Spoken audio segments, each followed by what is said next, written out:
इन सब उपलब्धियों के बीच मैं इन यादगार 75 वर्षों के लिए आप सभी विद्वज्जनों को बहुत बधाई देता हूं।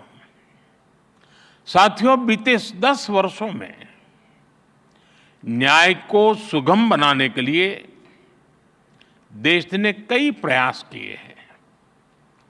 कोर्ट्स के मॉडर्नाइजेशन के लिए मिशन लेवल पर काम हो रहा है।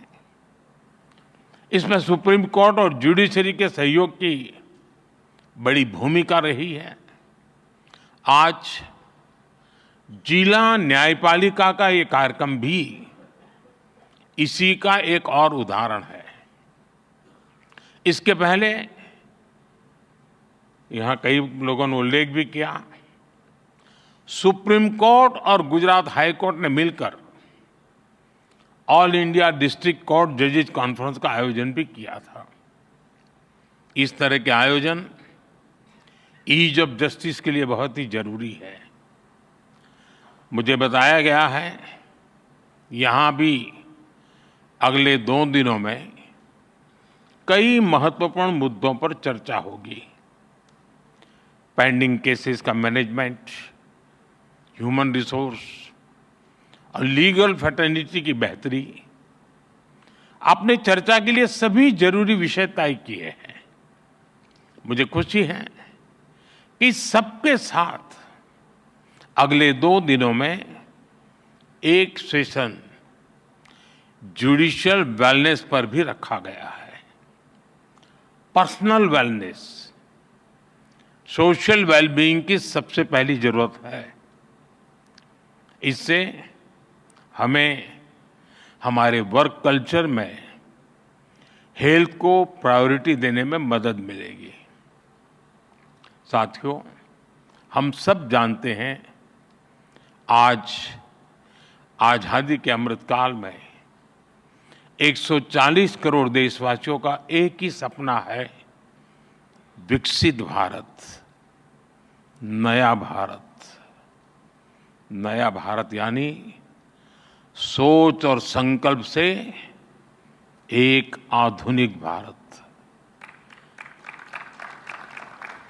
हमारी न्यायपालिका इस विजन का एक मजबूत स्तंभ है। खास तौर पर हमारी डिस्ट्रिक्ट जुडिशरी भारतीय न्यायपालिका की व्यवस्था का एक आधार है। देश का सामान्य नागरिक न्याय के लिए सबसे पहले आप ही का दरवाजा खटखटाता है।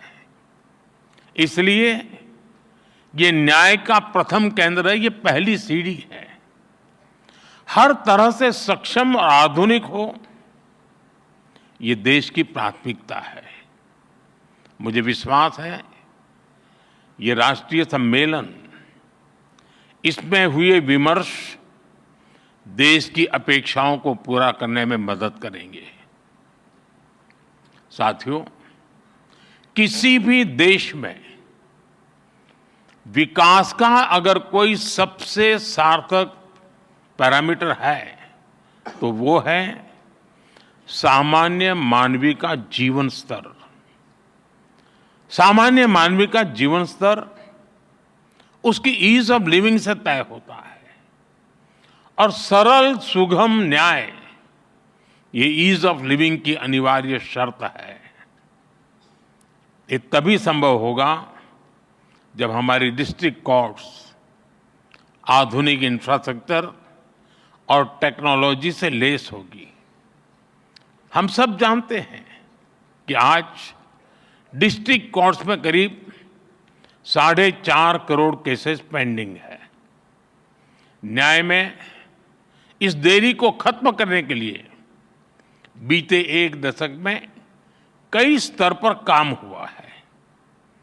पिछले 10 वर्षों में देश ने जुडिशियल इंफ्रास्ट्रक्चर के विकास के लिए लगभग 8,000 करोड़ रुपए खर्च किए हैं।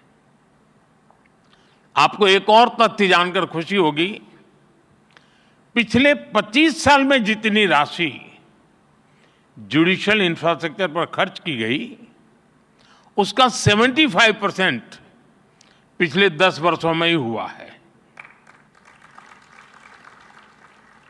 इन्हीं 10 वर्षों में डिस्ट्रिक्ट जुडिशरी के लिए 7,500 से ज्यादा कोर्ट हॉल और 11,000 रेजिडेंशियल यूनिट्स तैयार की गई है। साथियों, मैं जब लीगल फ्रेटर्निटी के बीच आता हूं तो ई कोर्ट्स का विषय आना बहुत स्वाभाविक है। टेक्नोलॉजी के इस इनोवेशन से केवल न्यायिक प्रक्रियाओं में तेजी ही नहीं आई, इससे वकीलों से लेकर फरियादी तक हर किसी की परेशानियां भी तेजी से कम हो रही है।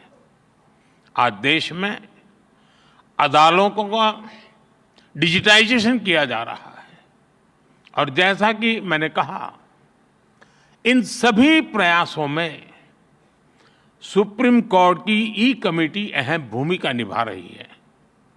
साथियों, पिछले वर्ष ई कोर्ट्स प्रोजेक्ट के तीसरे फेज को भी स्वीकृति मिली है।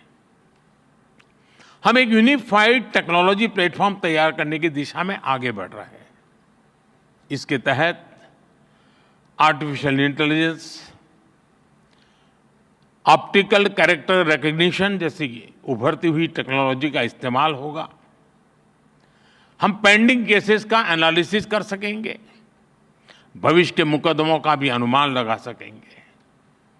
पुलिस, फॉरेंसिक, जेल और कोर्ट टेक्नोलॉजी इनको इंटीग्रेट भी करेगी और इनके काम को स्पीड अप भी करेगी। हम ऐसी न्याय व्यवस्था की ओर बढ़ रहे हैं जो पूरी तरह से फ्यूचर रेडी हो गई। साथियों, आप जानते हैं, बड़े बदलाव में इंफ्रास्ट्रक्चर और टेक्नोलॉजी के साथ ही नियमों, नीतियां और नीयत की भी भूमिका होती है।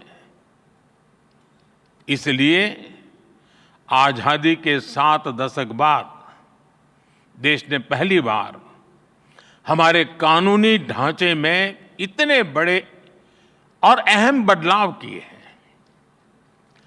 भारतीय न्याय संहिता के रूप में हमें नया भारतीय न्याय विधान मिला है।